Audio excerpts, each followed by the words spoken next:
जाना ही सबसे बड़ी खुशखबरी, इससे बड़ी खुशखबरी हो नहीं सकती। और ये इस वजह से है क्योंकि इस देश में, इस दिल्ली के अंदर बहुत काबिल, बहुत अच्छे डॉक्टर लोग हैं जो मरीजों को दवा न होने के बावजूद, वैक्सीन न खोजे होने के बावजूद ट्रीट कर रहे हैं। आज हम आपको लेकर आए हैं, जब बात डॉक्टरों की चली है, डीएमए के, दिल्ली मेडिकल एसोसिएशन के प्रेसिडेंट डॉक्टर गिरीश त्यागी के पास, जो डीएमए के प्रेसिडेंट होने हैं, और साथ में डीएमसी, दिल्ली मेडिकल काउंसिल के रजिस्ट्रार हैं। He is a very nice person. हम उनसे इस समय में, डॉक्टरों का ही इस समय में, कोविड-19 के काल में सबसे ज्यादा मेन इंपॉर्टेंट पार्ट डॉक्टरों का ही है। हम उनसे बात करेंगे डॉक्टरों के हित के विषय में, डॉक्टरों के विषय में, और डॉक्टरों की समस्याओं के विषय में, और साथ में कोविड-19 से जुड़ी हुई प्रयोग विधि के विषय में, उसमें क्या जरूरी है, क्या इस्तेमाल होना चाहिए, क्या दवा है, किस तरीके से बचाव हो सकता है। डॉक्टर साहब, ताजा खबर चैनल में आपका स्वागत जी। डॉक्टर साहब, सर्वप्रथम मैं चाहता हूं कि वैसे तो आप मशहूर आदमी हैं, अमिताभ बच्चन और सचिन तेंदुलकर की तरह दिल्ली में, फिर भी जो है वो अपने विषय में दर्शकों को कृपया बताइए। मैं डॉक्टर गिरीश त्यागी हूँ। जी जी। दिल्ली मेडिकल एसोसिएशन का प्रेसिडेंट हूँ। जी जी। तथा दिल्ली मेडिकल काउंसिल का मैं रजिस्ट्रार कम सेक्रेटरी हूँ। जी जी। दिल्ली मेडिकल एसोसिएशन डॉक्टरों के हित की बात करती है, और दिल्ली मेडिकल काउंसिल है, ये पेशेंट और डॉक्टर्स दोनों का इंटरेस्ट देखती है कि पेशेंट को भी बराबर का मौका मिले इलाज में, उनके साथ कोई लापरवाही ना हो, प्लस डॉक्टर के साथ भी डॉक्टर जो काम करें उनको काम करने में किसी तरह की परेशानी ना हो। ये चीजें दिल्ली मेडिकल काउंसिल की। दिल्ली मेडिकल एसोसिएशन में जब से आप प्रेसिडेंट बने हैं,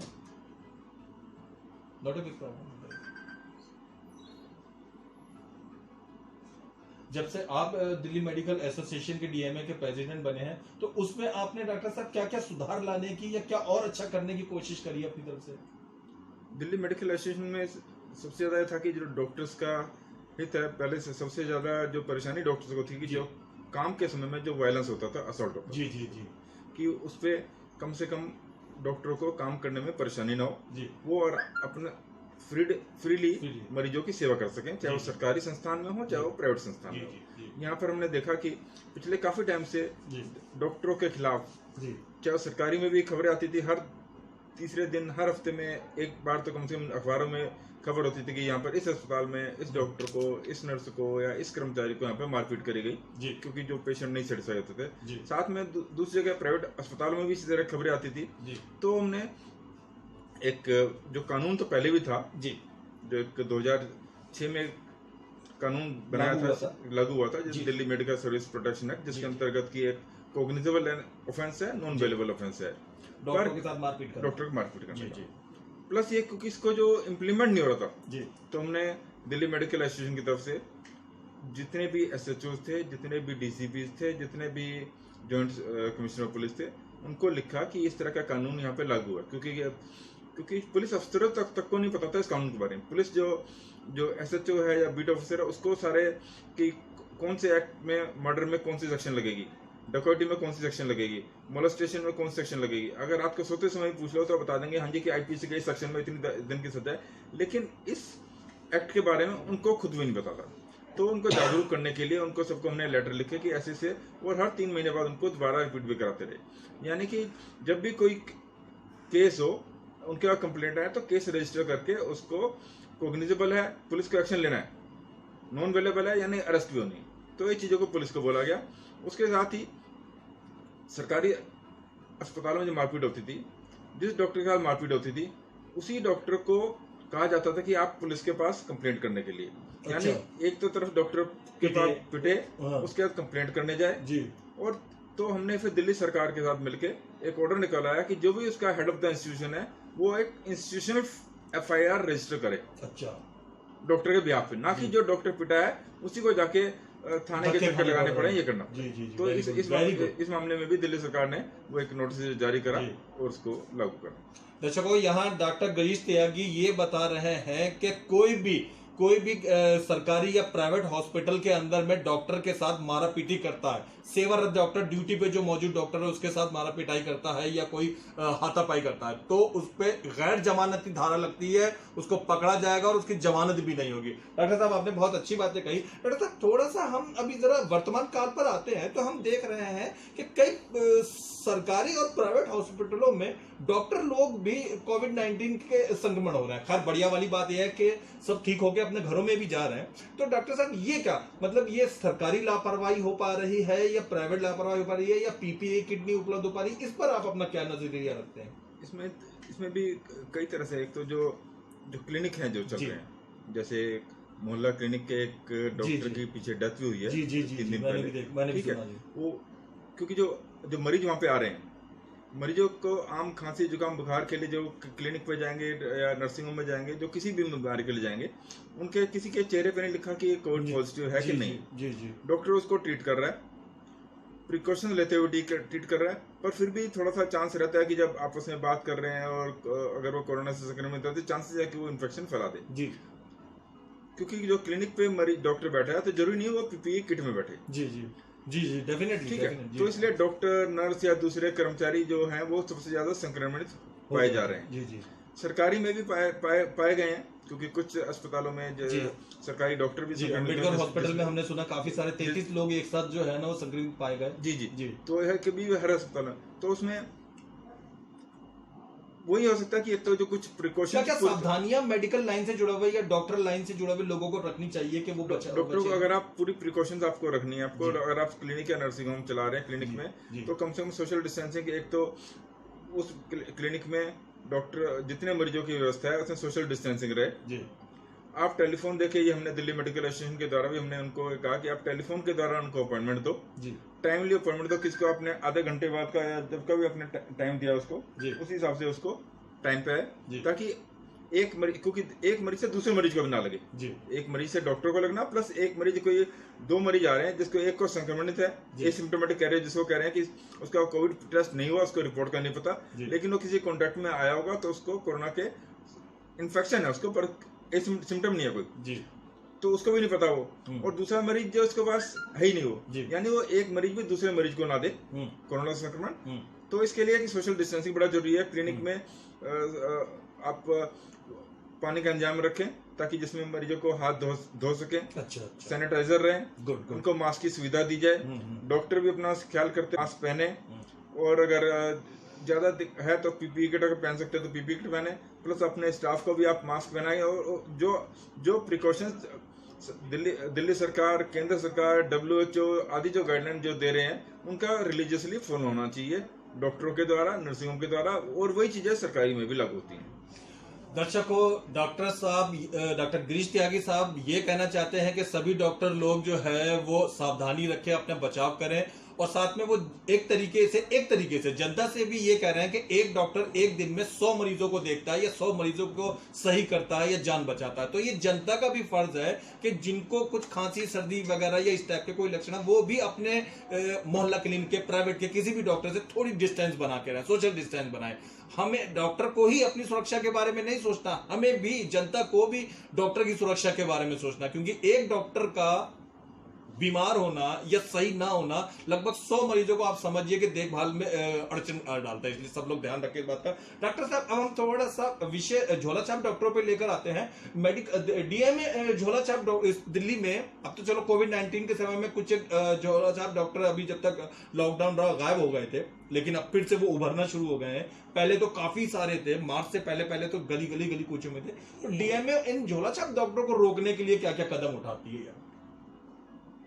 एक तो दिल्ली मेडिकल एसोसिएशन में हमारे एंटी कैगरी कमेटी है जी, उसके जरिए हम अपने डॉक्टर्स को इन्फॉर्म करते हैं कि अगर आपके आसपास कोई झोलाछाप डॉक्टर हो तो उसके बारे में डीएमए को इन्फॉर्म करें जी। और डीएमए का जब इन्फॉर्मेशन कोई हमारे पास आती है तो उसको इन्फॉर्मेशन को हम दिल्ली सरकार से साझा करते हैं कि ऐसे ऐसे झोलाछाप डॉक्टर है इस एरिया में प्रैक्टिस कर रहा है, और इसके लिए खिलाफ तो जो कंसर्न जो CDMO है, दिल्ली मेडिकल काउंसिल के उसमें एक कमेटी बनी हुई है। दिल्ली मेडिकल काउंसिल का मेंबर भी होता है, दिल्ली भारतीय चिकित्सा परिषद का मेंबर भी होता है, और दिल्ली सरकार का मेंबर होता है, साथ में पुलिस से भी सहयोग लेके एक कमेटी वहाँ पे डॉक्टर के यहाँ विजिट करती है।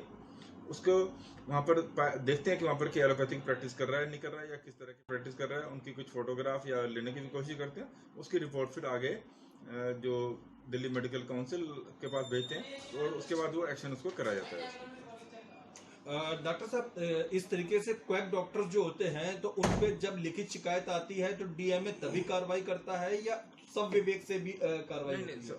अगर कोई पेशेंट भी कई बार होता है कि पेशेंट ही हमारे को फोन करता है, वो कंप्लेंट नहीं कर रहा, लेकिन पेशेंट भी अगर कोई फोन करके बता रहा है कि इस एड्रेस पे कर रहा है, अच्छा तो रहता है कि अगर रिटर्न में हो जी, क्योंकि इसमें सबूत रहता है। अगर रिटर्न में नहीं भी है तो भी हम उसको जो, क्योंकि सिस्टम वही है कि जाके एक टीम वहाँ पे इंस्पेक्ट करेगी कि इसकी जो कंप्लेंट में जेन्युइनिटी है कि नहीं। सपोज मेरी आपस में एक डॉक्टर, दो डॉक्टरों की नहीं बनती और डॉक्टर क्वालिफाइड, मैं उसी की कंप्लेंट कर दूं तो एक कमेटी जाके वहां पे एग्जामिन करती है कि डॉक्टर की क्वालिफिकेशन क्या है, डॉक्टर का रजिस्ट्रेशन क्या है, उसके बाद आगे रिपोर्ट देती है कि वो प्रैक्टिस कर सकता है नहीं कर सकता जी।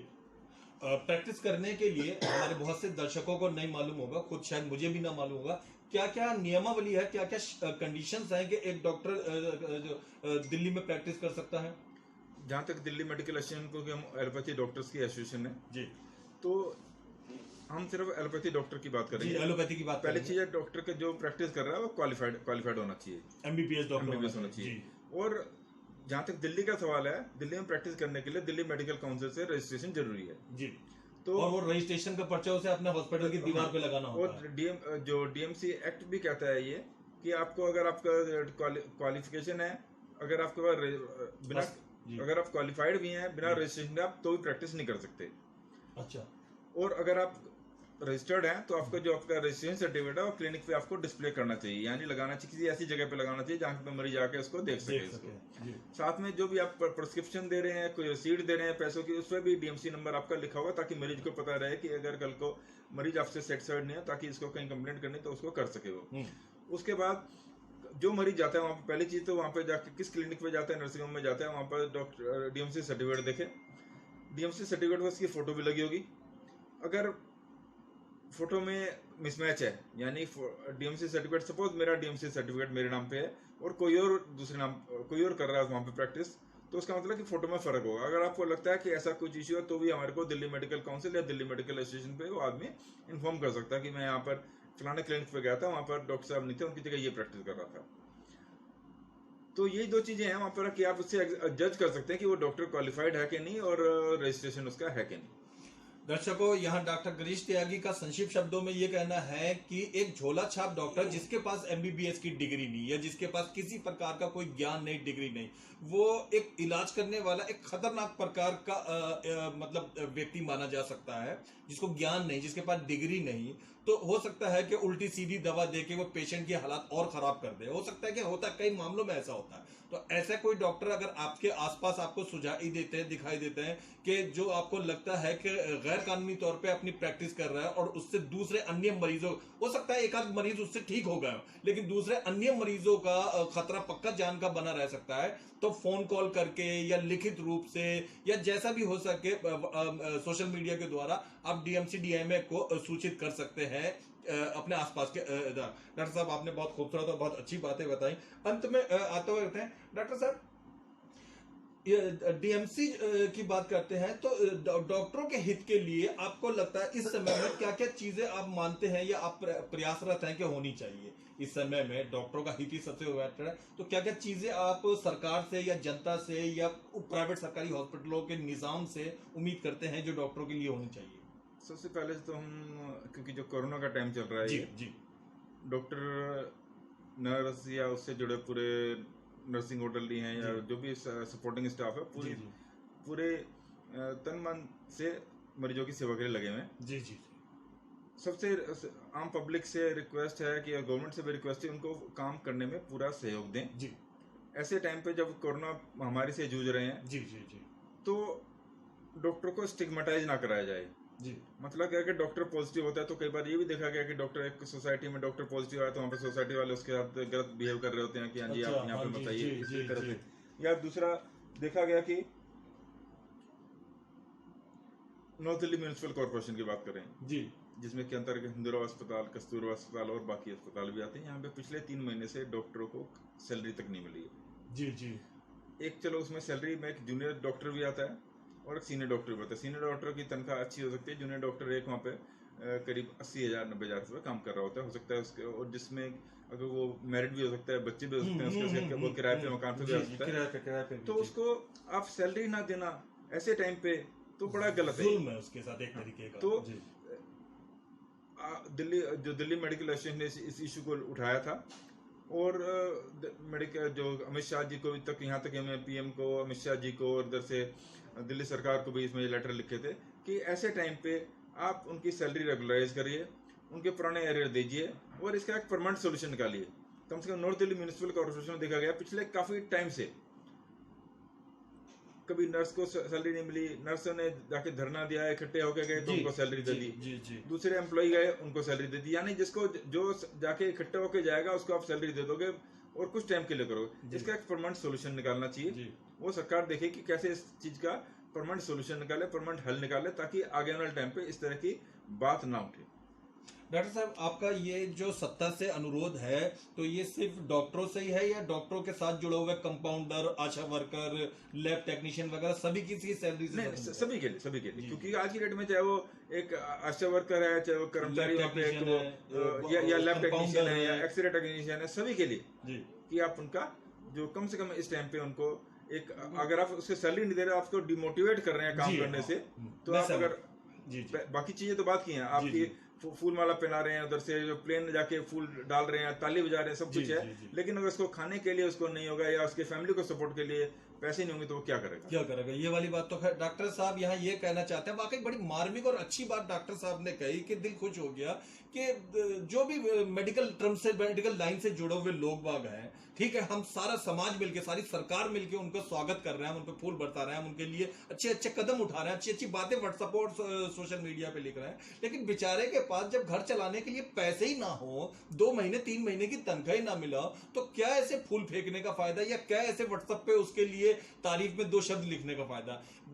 कितनी भी अच्छी अच्छी बातें करी जाए, पर अर्थव्यवस्था या पैसा या सैलरी एक मूलभूत आवश्यकता है जो उसका हक है कि उसको मिलना चाहिए। डॉक्टर साहब, आपने बहुत बढ़िया वाली बातें कही, हमें आपके साथ मिलकर वाकई बहुत आनंद आया। आगे भी हम आपसे मिलते रहेंगे और दर्शकों को आपकी काबिलियत के विषय में बताते जाएंगे। अंतिम प्रश्न की तरफ आते हैं डॉक्टर साहब। देश में लोगों में थोड़ी इस कोरोना वायरस से एक नई बीमारी आई और अचानक लोगों को अपने अपने घरों में घुसना पड़ा, मार्केटें बंद हो गई, बच्चे स्कूल नहीं जा रहे हैं, लोग मुंह पे मास्क लगाए हुए, दस्ताने पहने हुए, सैनिटाइजर की बोतल जेब में रखे हुए जगह जगह घूम रहे हैं, हर आदमी दूसरे आदमी से मिलता हुआ डर रहा है, परचून की दुकान, कपड़े की दुकान तक पे जाता हुआ आदमी डर रहा है। ऐसे डर के माहौल में सब इस बात का इंतजार कर रहे हैं कि किसी दिन कोई वैक्सीन या दवा आएगी। इस विषय में हमारे दर्शकों को कोई आशा भरी बात बताएं कि कब तक ये सारी चीजें खत्म होने की आप महसूस करते हैं संभावना हो सकती है? टाइम फ्रेम तो बड़ा कहना मुश्किल है, पर बहुत ही जल्दी वैक्सीन से या दवाइयाँ जो कोरोना से बीमारी से निपटने के लिए बहुत ही जल्दी आने वाली हैं। पूरा वर्ल्ड इसमें लगा हुआ है, जिसमें कि इंडिया भी लगा हुआ है, बाकी कंट्रीज भी सारे लगे हुए हैं। WHO की निगरानी में, यहाँ पे इंडिया में ICMR की निगरानी में ट्रायल हो रहे हैं और बहुत ही जल्दी एक अच्छी खबर हमारे को मिलने वाली, जिसमें कि कोरोना का इलाज संभव हो सकेगा। और साथ में कोरोना के साथ सबसे बड़ी जो हमारे को एक रिलीफ ये है कि इंडिया में कम से कम इसकी फर्टिलिटी रेट कम है। अब इंडिया में मरीज तो आ रहे हैं लेकिन ठीक हो रहे हैं, जिसमें कि बहुत कम मरीजों को अस्पतालों में जाने की जरूरत पड़ेगी और बहुत कम मरीजों को ICU या वेंटिलेटर बेड की जरूरत पड़ेगी। तो सबसे बड़ी बात है कि मरीज ठीक हो रहे हैं, पर जो आगे वाले टाइम पे जो इनका पॉजिटिव कम से कम रहे, उनका इलाज रहे कि अगर मैं पॉजिटिव होगा तो मेरे को आशा रहे कि अगर मैंने वैक्सीन ले ली तो मेरे को आगे कोई दिक्कत नहीं होगी। तो ये भी हम चाहेंगे और आगे आने वाले टाइम में बहुत ही जल्दी इस तरह का हमारे को खुशखबरी हमारे को मिलने जा रही है। बहुत अच्छा, बहुत ही बढ़िया। डॉक्टर साहब, आपने हमारे चैनल को समय दिया, इसके लिए बहुत बहुत धन्यवाद। बहुत आगे भी दर्शकों हम आपको इसी तरीके के रोचक प्रोग्राम दिखाते रहेंगे। देखते रहिए, दिखाते रहिए ताज़ा खबर। धन्यवाद।